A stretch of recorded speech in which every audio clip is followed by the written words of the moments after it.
All right, is everyone seated? Okay, I just got to warm up for a minute. This is what we do. Woo! Feeling the burn. Okay, so this is actually what I was doing 9 years ago. I was running laps about this size of a park, and there was cobblestone. I happened to be in South Korea, happened to be covered in 200 bug bites, happened to not speak the language, happened to be really miserable, happened to be trying to burn off the calories I was emotionally eating from being in a new country and feeling very alone. And my companion at the time did not want to run, so she sat there and I had to stay an eyes distance so I could see her. All of a sudden, see, this is what we do. You gotta get your energy up. So every time I made a lap, I noticed there was this little white fluffy feather on the ground, and every time I came around it was in a different spot and there was no wind. So finally what is going on? And I looked at it. There was this cute little ant tugging on this feather, trying to bring it somewhere. And it was so fascinating to me because just 2 inches ahead of it, I saw a little branch. It was gonna block its way. I could see what was happening. And I was like, oh no, little ant, not that way, not that way. And I watched, and sure enough, the ant kept pulling and pulling until he's stuck. Now he's so small, he can't see. He can't see that just 2 inches over, there's a lovely bend in the branch that if he were to go 2 inches to the right and pull, he would glide safely through and continue on his journey. So me, from my pretty good vantage point, I thought I'd help him out. I'm a pretty soft-hearted person. So I moved the feather. What do you think happened? Did he like it? He kind of went berserk. And then all of a sudden he stopped. And he's like, where's my feather? There it is. I think I'll pull on my feather now. He has legs. Maybe it was in his mouth. I don't remember that part. Somehow he pulled the feather under the branch and on to wherever he was taking it. I have never forgotten that story because it made me think. So I was like, God, not comparing myself to him, but in this little story, I could see what was going on down there. I could see from my vantage point, and the ant could not. And there was just a slight adjustment. He didn't expect it, but when he calmed down and realized that this was actually a blessing, he realized there was a better way to pull. How many of us have experienced this in our lives? Every single one of us, right? And we're like, ah! We calm down and realize his way is greater than our way. And it takes time, it takes a little bit of awareness. So everything that I have done in my life in the past about 5, almost 6 years comes from, like Lita talked about, I just want to mention it briefly. Our topic here today is something different, but in order for you to understand the mindset power that I have to teach you today, I need you to understand where I used to be. I used to be on bipolar medication. I used to be on antidepressants. I used to think I was worthless. I used to run marathons or the likes of such to burn off calories from the eating that I did in private.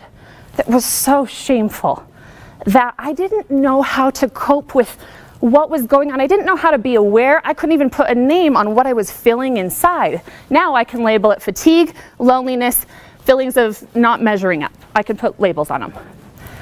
But the journey of figuring out that through changing the way I ate and learning to treat food as fuel was my starting point into great learning.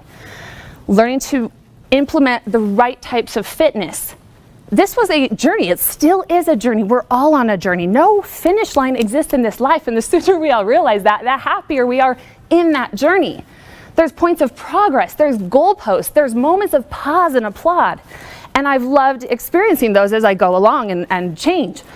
And what I had to realize was that it's all interconnected. I would focus on just nutrition. Great, it would get me so far. I'd focus on just fitness. Great, it'd get me so far. What if I just focused on spirituality?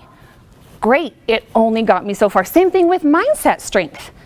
And it wasn't until I started to put all 4 of those topics or those categories together in my life that I actually started to feel powerful. And that was a word I was afraid of at first. It was a word that I thought, oof, that's it. It feels like kind of elitist. It feels like power is strong. Am I really that person? How many of you wondered that? Like, am I really? You come to these things, it's like, rah, rah, woo, you can do it. And you're like, cool. Am I that person? Here's the thing, you're all different people. I'm not asking you to become someone that you're not. I'm asking you to become your highest self. Let's talk about this paradigm. So I wore these glasses. So the paradigm, I'm glad you guys figured out the joke. It's not 20 cents. The paradigm is the lens through which you are viewing the world. So here's what you've got to understand. Your paradigm has been constructed through all of the people, all of the experiences, all of the things people have said to you, every thought you've had, everything which is super unique to you. Can anyone else have the exact same paradigm as you? You should all be going like this. No. What does that make us think? Do we have any right to tell people, I know how you feel? Never. Do you have any right to tell people what they need to do unsolicited? No.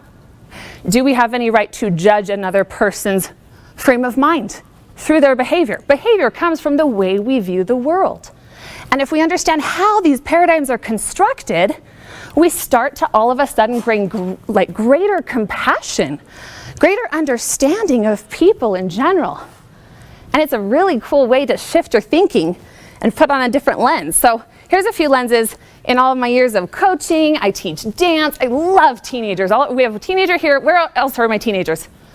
Yes? Ooh, yes, hi. I speak teenager. I love it. I'm so glad you guys are here. I actually practiced this yesterday on some of my teenager friends, and they were like, wow, we didn't know any of that. I said, yes, maybe I'll be able to share something of value today. Realizing, like Nadia said, I'm not the teacher.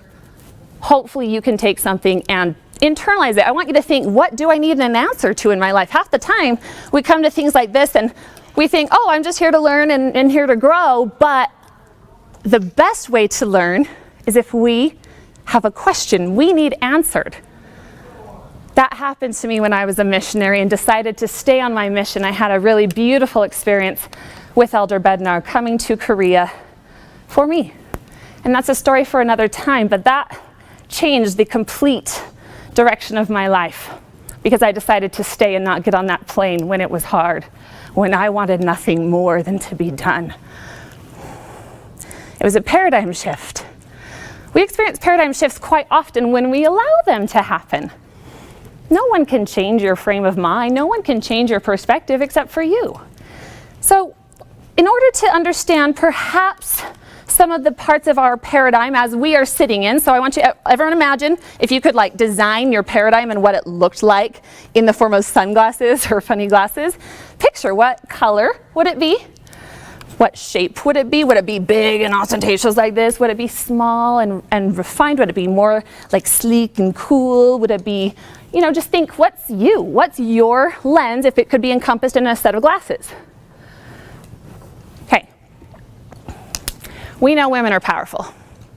We've been told that from every leader in not only the church, but we hear that often. And while I'm certainly not a feminist, and I do like to make that clear, I'm a huge believer in gender roles, I am a fan of the empowered woman. I help women strengthen their confidence so much to the point that they step into a new role that they can't help but go out and do all the things which we do well, which is nurture and serve and love. But in a form that fills us first. We can't serve from an empty cup. And sometimes that empty cup comes from the way we're viewing our certain situation right now. So I can imagine there's like 3 different types of people or demographics in here. Let's see if I'm right in my thoughts. Maybe some of you in here are feeling a little down in life. Maybe it's hard. You're going through some very difficult things. You're asking some difficult questions. You're finding a lot of conflict. And you're here because you need some really strong help. Maybe you're actually feeling pretty good. This is camp number 2. You're feeling pretty good about life. You're here because you're like, I love learning. I'm here to pick up some good thoughts and ideas I can apply to my life. And I'm happy to be open-minded. And then we have our third group, which is like, all right, I'm feeling great. I want to take that step further into more confidence, more passion, more everything. So what I'm here to say is it doesn't matter which of those you fall in, and if there's anyone outside those 3 camps, I'm happy to qualify that or talk to you after. I just ask you to really open your mind, because this is a very practical workshop, and I'm going to get into these tools in a minute, but I need to help you understand first your paradigm you're sitting in. So one of the ways I'm going to help you is let's think about the Garden of Eden. Now, I know this can be interpreted, discussed about in different ways. Today, I'd like to talk about it in the form that the serpent beguiled Eve.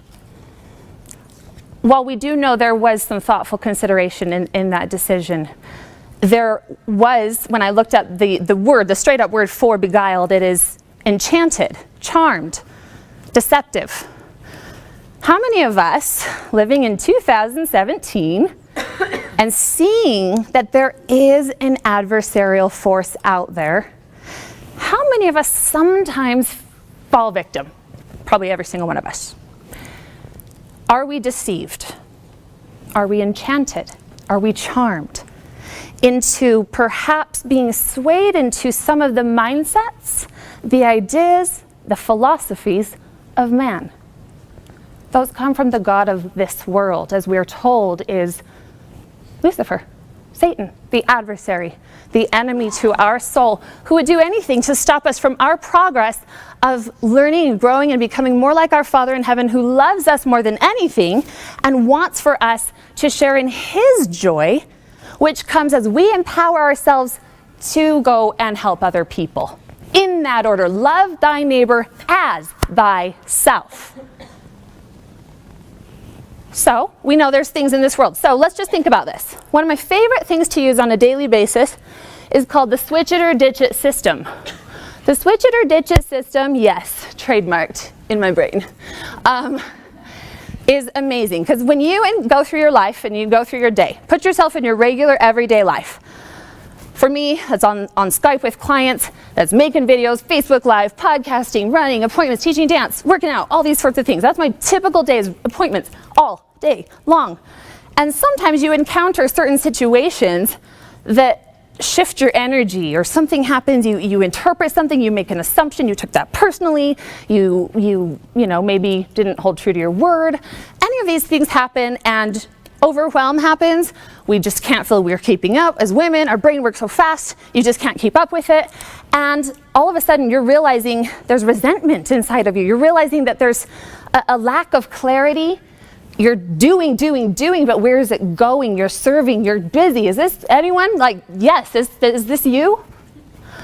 In those moments, I stop everything. Switch it or ditch it. For instance, I was driving to a dance judges meeting this past week. I'm one of on this judge for a dance competition.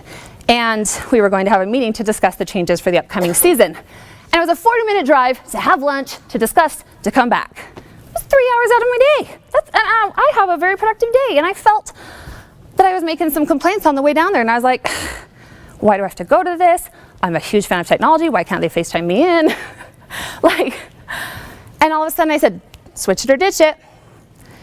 We only have 2 choices when it comes to the switch it or ditch it system. You either choose to change your attitude about it. If it's serving you, if it's blessing your life, if it's giving you some value, switch your attitude. It is that easy.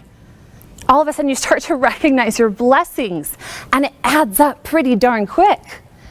And if it's not serving you, if I looked at that meeting and suddenly realized this isn't in the direction I'm wanting to go with my life, why am I going to this meeting? All of a sudden I need to do some self-evaluation. I need to do some clarity statements with myself to learn, is this what I should be doing, how I should be spending my time? Average age expectancy these days, in 2015, well, 2 years ago, 78.74 years. Time is short. Now, all you teenagers, I know it feels forever away. I remember that. It was not too long ago. But it's short. So you don't have time to spend doing things that aren't leading you into more clarity, into more purpose, into more of expansion of your unique gifts. You each have unique gifts. You each have an ability and a voice. You know, everyone always talks about what's your purpose, what's your purpose? I don't know that we necessarily have a purpose beyond grow, become more like your Father in heaven and serve. Love thy neighbor as thyself. Perhaps fulfillment, which is different than happiness. Happiness is a choice right here and right now, which is mean I'm happy, I'm happy, I'm happy, I can do anything and I can be happy. I'm reading Viktor Frankl's book, Man's Search for Meaning. You can be happy. Good book. Put it on your list.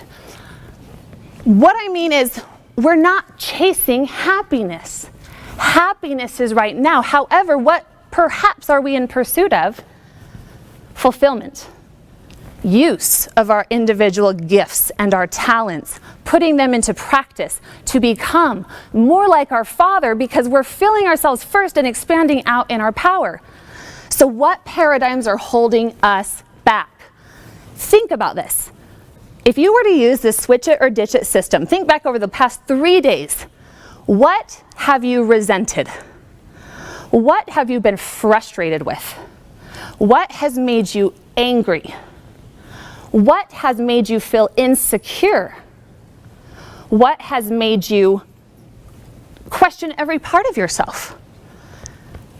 I want you to think about those things, and that's going to help frame perhaps where the paradigm is coming from. Paradigms shift all the time, but again, paradigms shift with your willingness. It's called intentional programming. Intentional programming is what you choose to look at, what you choose to listen to. How many of you have a social media account? I do. I have a few. Million. Social media is the #1 programming tool that can be used for so much good or so much negative. What a paradigm is built from is the repetition of information. So think about this. What am I looking at on a daily basis? Whether it's on social media, Instagram, Pinterest, Facebook, you name it. Am I willing to start hitting an unfollow button using the switch it or ditch it mindset? Is this serving me and making my life better? Or is this causing me to question myself, making myself feel a little less than? Like I'm not doing what all the other moms are doing for their kids' birthdays. Or like my body isn't like so-and-so's. Or, oh my gosh, she has great cheekbones. Or whatever it is. Cheekbones are my thing. I love to talk about cheekbones. So you're starting to see, hopefully, that you can create your reality. So that means you start looking at what can I stop doing that's building a way of looking at the world and comparison and competition, and whether it's the way that your kids are growing up, maybe they're making choices that you are less than thrilled with. Talk to my parents about that. Maybe it's you're one of these teenagers in here, right? Talk about an interesting time of growth. And I remember those feelings of, I can't compete. I want to be popular. I want to be cool. I want the boys to like me. And I was the nerd. I just danced and I just stayed home reading books. And I loved it. And now hindsight says I'm so grateful for that. But and, you know, everything can lead us to question, like what's going on, right? What if you have had all your children leave and maybe you're now going through this, oh boy, now what mode? Maybe you're a working mom who feels a little, what's the right word, rejected maybe, because either other moms subtly or strongly make you feel bad because you have to work outside the home or you want to. Suddenly you start to see what lens you're looking through. So I want you to understand this because we're going to dive into breaking it down. What is building this paradigm? What are you viewing? What shows are you watching? What music are you listening to? Who are you talking with? What are you proactively putting in your mind? The #1 challenging question I ask people that I coach is, what are you intentionally doing every day to create a positive energy for your day?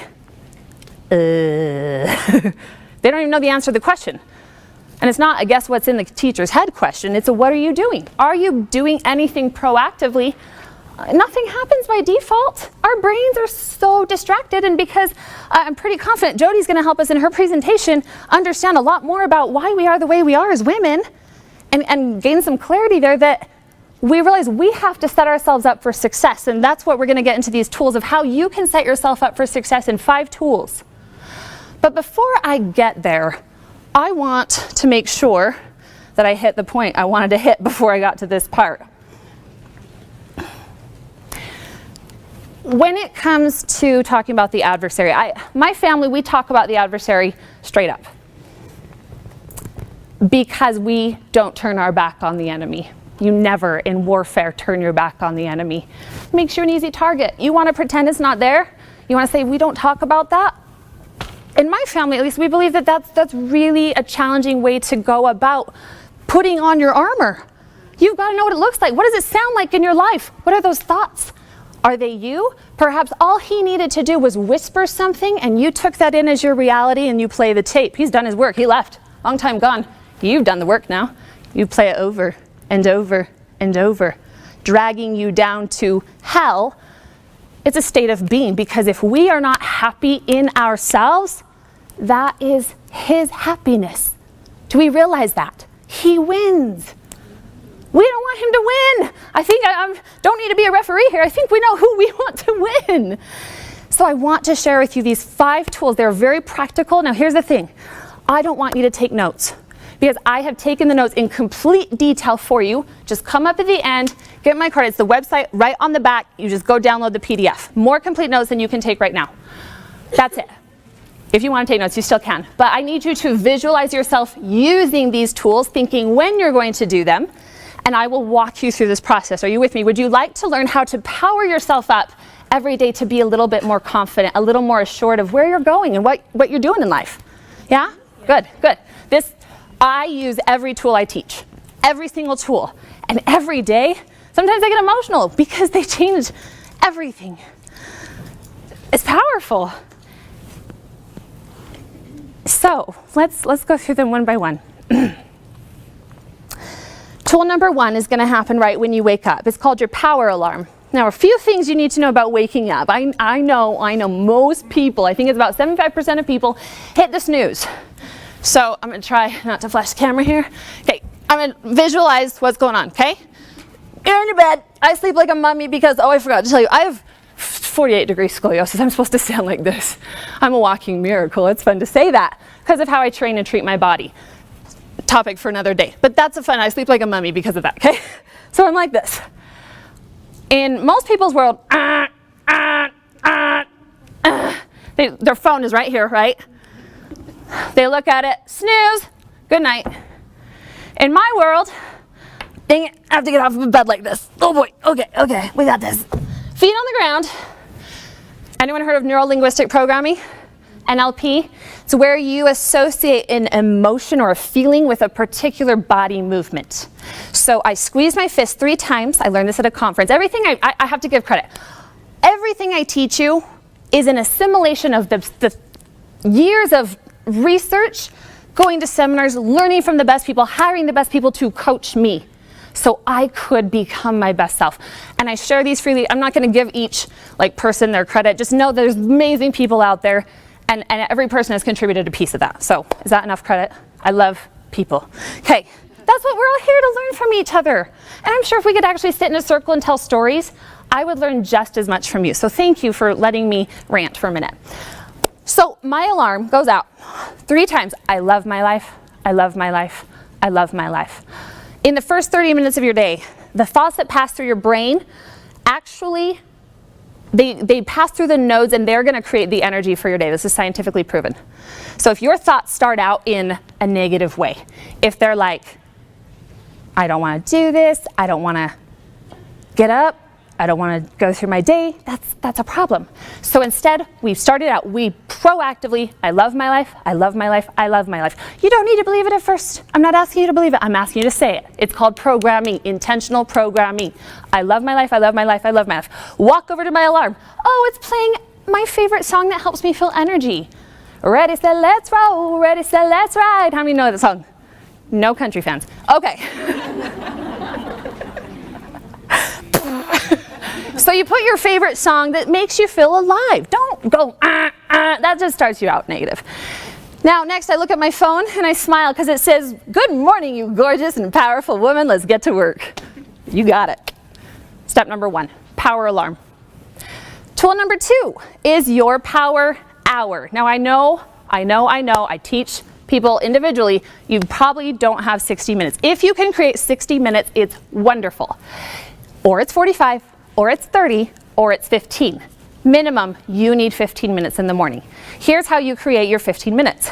First 5 minutes is going to be intellectual study of spirituality. Your 15-minute block foundation that you build upon needs to be spirituality. That's our setting our tone for the day. 5 minutes, it could be in scriptures, it could be listening to a talk. Maybe you're not a member of the LDS faith in here. Fantastic. It could be a preacher. It could be anything of a spiritual nature that you feel is feeding your soul. Fantastic. 5 minutes. Set your timer. 5 minutes, you're done. What information just went into your brain in 5 minutes? Trust me, it makes you focus. Then your next 5 minutes, write it down. Not verbatim. Write down, how does this apply to my life today? What can I extract from this today? Whenever we write, we set an intention. We take it into a different part of our brain. The hippocampus is starting to pay attention now, and all of a sudden, we're in a state that we can actually not only recall what we've learned, but perhaps share it with someone else. Oh, see how that's achieving a life of more value, more love, and more purpose? It's amazing. The spirit then can take information you've put in your brain to help someone else and have them tell you something that is a huge blessing to me when I hear this. You have no idea that was an answer to my prayer. That's how the spirit works in our lives. He takes the information we proactively put in to share with others. So what are we putting inside of ourselves to bless other people's lives? Just opinions from social media or from the internet or whatever? Or are we putting in God's words? Are we building that paradigm based on what He wants us to think and to know and to feel? The next 5 minutes, and I'll leave the final 45 if you do want to do the power hour. If you download the worksheet, you'll get the full description because I'm running short on time. The next 5 minutes is one of my favorite parts. And I feel prayer changes over time for me. How many of you feel like that? It's like never the same thing. You're learning, you're growing. It's kind of depending on what's going on in your life. This week, I've really been studying how I could pray better, like more efficiently, more like connectedly, more knowing what I was supposed to pray for rather than what I wanted to pray for. And so I started asking for the Spirit to teach me what I should be praying for. And I asked a question Tuesday that I have received partial answers for Wednesday, Thursday, Friday. And I have no doubt I'll get another insight sometime today. I'm on the lookout because I know that's how God teaches me, is piece by piece. But I know my question I asked Him, and I'm looking out. I'm ready to receive when He's ready to give. What question do we each need to ask? What gratitude, what switch it or ditch it items did we come up with that we can be grateful for? As a dance teacher, I'm often grateful for my baby toe. If I didn't have my baby toe, I could not balance. It's amazing. When you start changing your brain and you're like, wow, things are okay. Things are great. Yes, we all have difficulty. Yes, there are a million things we could find negative about this world. What are we choosing here? What are we programming, right? Tool number 3. This is your power 200 seconds. I set my alarm for 10 a.m. That works for me. It's a time that's still in the beginning of your day. So it goes off and it says, do your power 200 seconds. The first 2 weeks I started doing this, I resented it. I got mad. I was in the middle of stuff, writing an email, on a phone call, driving. I was like focused, and then I'm like, stupid 200-second thing. Programming, who comes up with this stuff? And here's how it works. I'm gonna go through it quickly. 7 counts, breathe in. Instead of thinking chest out, I want you to think diaphragm, this little arc right here of your rib cage, pushing down. Everyone breathe in with me for 7 counts. Hold. Exhale for 7. You're breathing, which was unconscious or subconscious before, you weren't paying attention to it, suddenly became conscious. Fantastic, you're now grounded. Now you do your power affirmations. You heard mention of affirmations in there. Who was the woman who talked about those 15 she wrote down in here? Well, we all heard her. I was like, ooh, I fist pumped when she said that. Yes, I am This is where your creative brain goes. I'll share with you some of mine. Again, you don't need to believe them at first. Doing it for 5 years, you start to believe them and you start to act like them, and all of a sudden you realize fake it till you make it is actually a thing. And it consistently becomes a thing, right? Lots of nods in here. Yes, we are speaking the same language. I am powerful. I am confident. I am healthy. I am caring. I am compassionate. I am honest. I am loyal. I am friendly. I am intelligent. I am sympathetic. I am very focused. I am calm. I say that one a lot. I am calm. I am zen. I am zen. I am zen. Okay, we all need that. So then you go into 30 seconds of visualizing what you'd like your life to be in 5 years. I want to share with you the best insight that happened. I was in Seattle 2 months ago, and I found an LDS church on my phone. It was Sunday morning. I was like, I'll go here. I go and sit down. It was a lovely sacrament meeting, but then there was 2 minutes left, and the stake president stood up at the end, the presiding stake president who was visiting the ward, and he stood up and he said, I feel impressed today to share with you something I wrote in a journal, and I just happened to find last week, and I don't know why I'm sharing this. And I'm sitting there going, I've been praying for something. Maybe it's for me. It was. I ran up to him after. He emailed me this. I'd like to read you verbatim what this is. And this is in relation to where are you going? Where's the next 5 years? The sky is the limit. Listen, open-mindedly. Imagination is where we connect to God. It is our spirit touching God. In that touch with God, we achieve something that is totally unavailable anywhere else. It is an imagination that we can lay the groundwork for all that we can and want to achieve. In imagination, we live by the Spirit. When you tap into imagination, you tap into energy. The energy or light that comes from God, the source. Your imagination is filled with light and energy. You will find creative processes in your imagination. Everything was created spiritually before it was created physically. Use your imagination to create the spiritual part, and God and you together will create the physical. Imagine. Visualization is part of that spiritual creation before we make it happen.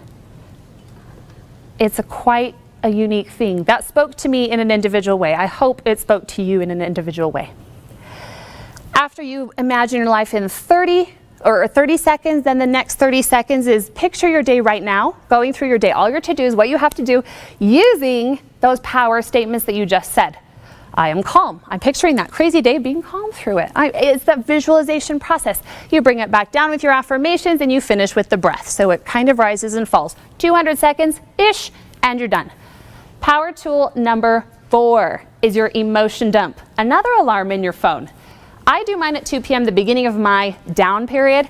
And during that time, when my alarm goes off, right now I have the song Adele, hello, how are you? I say, well, actually right now I'm so, and I pull out my cute little journal. And if I am on the road or doing something, I do it verbally, okay? And 1 minute, write all the negative feelings going on. I was frustrated because of this. Oh my gosh, all of a sudden you start to gain clarity of every emotion that was marinating inside of you that was making you feel, but you didn't stop to be aware of it. So how can you, like Nadia was saying, how can you, what was the word she used? Redirect. Thank you, y'all listened. Redirect that. Well, you have to be aware of it. So 2 p.m. alarm is going to help you do that. And finally, your bedtime routine is extremely powerful. I'll leave you with the simple principle and hope that you come get this download that will teach you more. And there's a video that goes with it that will go through this whole process. I knew I was going to fall short on time. So what it is, you need to write down 5 things you did well that day. We go to bed often just on the screen. I usually think if we're under 30, we're probably on the phone. If we're over 30, there's a TV in the room. Anyone disagree? Maybe there's some slight, some people are like, well, actually. So write down 5 things you did well. It shifts the energy, it shifts the brain, it turns you into the positive state. You sleep in a positive state. Hopefully you're feeling your body correctly. You wake up in a very powerful feeling. You put spirituality, mindset, fitness, nutrition, which there is a little goodie in your bags to access some of my nutrition fitness stuff if you're interested. But when you put these things together, my friends, like this is so powerful. This makes a difference in your life. Whatever you're going through, whatever you're going to go through, It's powering up. It means stepping into a higher sense of self. I love powering up because it's tuning in to the source of power. He knows us best. He knows what we're capable of. He is watching us move the feather. And why aren't we just going, where next, Father? Oh, 2 inches to the right. Thank you so much. Pull it through. Thank you for that. Do you see how different life can be when we tap into that source? It's tuning in. Build your paradigm. Shift your paradigm to let our Heavenly Father and our Savior Jesus Christ, who makes all change possible, who empowers us to be more than we can be on our own. We each are less than the dust of the earth. What's the one, the sands? Well, there's more people than the sands on the sea. You know what I mean. We rely on Him for breath. When we realize that, we wake up to it and we say, help me be a little more like Thee today. You're powerful. Thou art powerful. Share some with me. Help me learn. Will Thou teach me? That's a word I use a lot in my prayers. Will Thou teach me? Will Thou help me? I would like to learn this. Thou knows this. I don't. We're an ant. We can only see this much. But at times, when we put ourselves in those right environments, He clears the ceiling for brief moments of time, and that's when we gain clarity, right? Those are the real paradigm shifts, when you feel. And you take that feeling and you allow these individual things you do on a daily basis to keep feeding that. This strengthens testimonies. This builds families. This builds you. Whether you are single, divorced, widowed, a teenager wanting boys to like you and ask you out, whether you're 30 and not married and suddenly you realize you are so happy with where Heavenly Father has you right now that there's no time for resentment because you're so focused on where He is putting you and directing you. That is the ultimate paradigm shift. Thank you.